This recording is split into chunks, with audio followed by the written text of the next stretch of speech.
20वीं सदी का सबसे बुद्धिमान व्यक्ति अल्बर्ट आइंस्टीन, जिसने ब्रह्मांड की समझ को बदल दिया। उनके वैज्ञानिक आविष्कारों ने विज्ञान को नई दिशा दी और कठिन से कठिन चीजों को आसान बना दिया।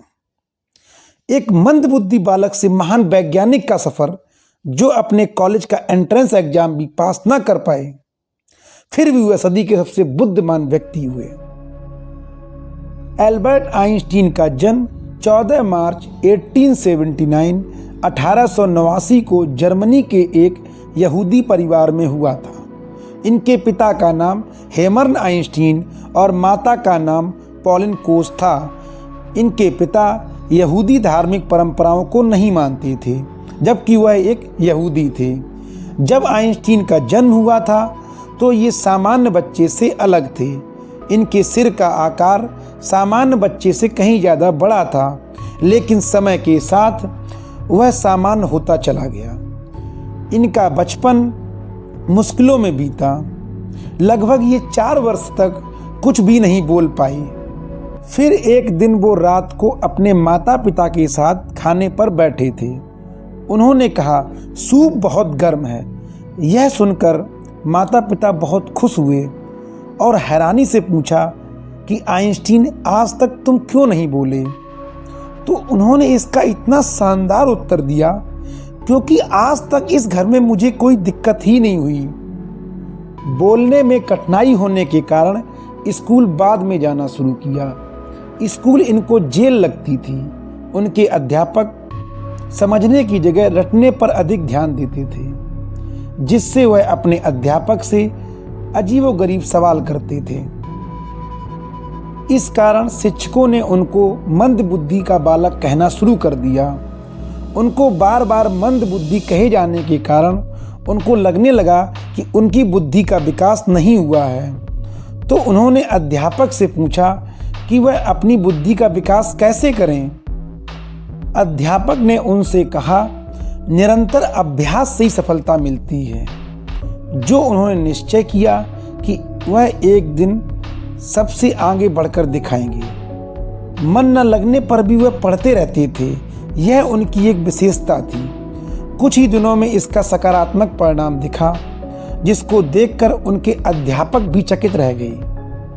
आइंस्टीन को गणित और विज्ञान के विषय को छोड़कर बाकी दूसरे विषय में ना तो उनको अधिक रुचि थी और ना ही उनके अंक अच्छे आते थे। गणित में अधिक रुचि होने के कारण उनके टीचर ने उनसे कहा कि एल्बर्ट, मुझे लगता है कि मैं तुम्हें और नहीं पढ़ा सकता, क्योंकि मुझसे ज़्यादा ज्ञान गणित का तुम्हें है और तुम निश्चित ही इस लायक हो गए हो कि तुम मुझे पढ़ा सको।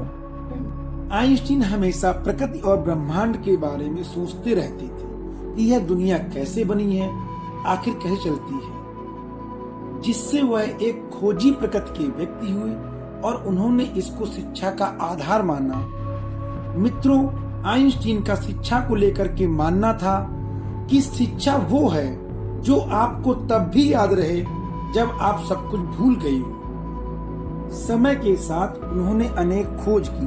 आज की दुनिया उन्हें सापेक्षता का सिद्धांत यानी थ्योरी ऑफ रिलेटिविटी, द्रव्यमान ऊर्जा संबंध, मास एनर्जी रिलेशनशिप, E=mc² और प्रकाश वैद्युत उत्सर्जन, फोटो इलेक्ट्रिक इफेक्ट के लिए जानती है। उन्हें सिद्धांत भौतिकी और प्रकाश वैद्युत उत्सर्जन के लिए 1921 में नोबेल प्राइज भी मिला। उन्होंने दिखाया कि एक मंद बुद्धि बालक भी अपनी मेहनत और लगन, अथक प्रयास, दृढ़ विश्वास से संसार में कुछ भी कर सकता है। मित्रों, आइंस्टीन इतने बुद्धिमान थे, वह अपनी रिसर्च को सोचकर पूरा प्लान कर लेते थे, जो उनकी लैब से भी सटीक होता था। आपको यह जानकर हैरानी होगी, उन्होंने अपनी पूरी जिंदगी में कोई प्रयोग नहीं किया। वह जो सिद्धांत लिखते थे, उनके स्टूडेंट उसको आधार पर प्रयोग करके उसे सही साबित करते थे। इसीलिए आइंस्टीन को इतिहास का सबसे जीनियस व्यक्ति और उनके जन्मदिन 14 मार्च को पूरी दुनिया जीनियस डे के रूप में मनाती है। मित्रों, जीनियस के रूप में आइंस्टीन का मानना था कि प्रत्येक इंसान जिसने धरती पर जन्म लिया है वह जीनियस है, लेकिन यदि किसी मछली को पेड़ पर चढ़ने की योग्यता से जज करोगे तो वह अपनी पूरी जिंदगी यह सोचकर जिएगी कि वह मूर्ख है। आइंस्टीन बहुत अलग अलग तरह से प्रयोग करते थे। उनका प्रयोग का तरीका पहले के तरीके से अलग होता था। उनका कहना था कि एक ही चीज को बार बार करना और फिर अलग परिणाम की आशा करना एक बेवकूफी भरा कदम है। मित्रों, आइंस्टीन गलतियां बहुत अधिक करते थे। वह अपने ऑफिस में एक बड़ी टोकरी रखते थे जिसमें वह खराब कागज और उपयोग हो चुकी वस्तुओं को डाला करते थे। जब उनसे टोकरी को लेकर पूछा गया तो उन्होंने कहा कि मैं गलतियां बहुत अधिक करता हूं, छोटी टोकरी जल्दी भर जाती है। उन्होंने कहा कि जिस व्यक्ति ने कभी गलती नहीं की उसने कभी कुछ नया करने की कोशिश नहीं की। अतः गलती करना नए करने का आविष्कार है। आइंस्टीन की याददाश्त बहुत खराब थी।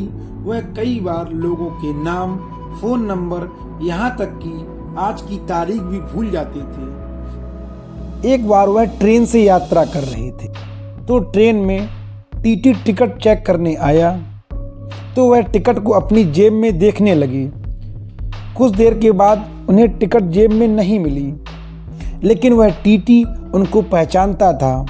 उन्होंने कहा कि आपके पास टिकट नहीं है, कोई नहीं, मैं आपको जानता हूँ, आप बैठे रहिए। लेकिन आइंस्टीन फिर सूटकेस के अंदर टिकट को चेक करने लगे तो टीटी ने फिर कहा कि कोई नहीं, आप बैठे रहिए, मैं आपको जानता हूँ। फिर आइंस्टीन को टिकट सूटकेस में भी नहीं मिली तो वह ट्रेन के सीट के नीचे देखने लगे। सीट के नीचे देखने पर टीटी ने फिर तीसरी बार उनसे कहा कि कोई नहीं, आप बैठे रहिए, मैं आपको जानता हूँ। फिर आइंस्टीन ने कहा कि मैं टिकट इसलिए देख रहा हूँ क्योंकि उसके बिना मुझे यह नहीं मालूम पड़ेगा कि मुझे जाना कहाँ है। आइंस्टीन का मानना था कि जो चीज़ें हमें किताबों में आसानी से मिल रही हैं उसको मुझे याद करने की ज़रूरत ही नहीं है। मुझे तो वह याद करना है जो नेचर में है, जो ब्रह्मांड में है, जो किताबों में नहीं है। आइंस्टीन ने 300 से अधिक वैज्ञानिक तथा 150 से अधिक गैर वैज्ञानिक शोध पत्रों को प्रकाशित किया।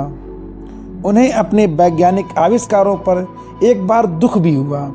जब हिरोशिमा और नागासाकी जैसे नगर ध्वस्त हो गए तो उन्हें लगा कि क्या मेरे आविष्कार सही थे।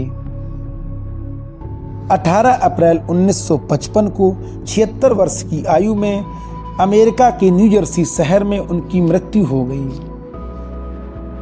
पोस्टमार्टम के दौरान उनका दिमाग थॉमस हार्वी ने निकाल लिया था, जबकि आइंस्टीन ने कभी अपने दिमाग को निकालने की अनुमति नहीं दी थी। हार्वी ने यह दिमाग संरक्षित भी रखा। वह आइंस्टीन के बेटे की अनुमति लेकर आइंस्टीन के दिमाग के 240 टुकड़े विभिन्न यूनिवर्सिटियों में शोध के लिए भेज दिए, जिसमें बताया गया कि उनके दिमाग में न्यूरॉन्स और ग्लिया सेल्स की संख्या आम आदमी के दिमाग से काफ़ी अधिक थी। मित्रों, आइंस्टीन ने कहा था कि मेरे अंदर कोई खास गुण नहीं है, मेरे अंदर जिज्ञासा कूट कूट कर भरी हुई है, जिस कारण से मैं इतने अधिक शोध कर पाया हूँ। मित्रों, आइंस्टीन क्लासिक म्यूजिक के बहुत बड़े फैन थे। उन्हें पियानो, वायलिन बजाने में महारत हासिल थी। उन्होंने एक बार कहा भी था कि अगर मैं साइंटिस्ट नहीं होता तो मैं एक बड़ा म्यूजिशियन होता। मित्रों, आपको यह वीडियो कैसी लगी है कमेंट बॉक्स में ज़रूर बताएं और लाइक, शेयर, सब्सक्राइब भी करें।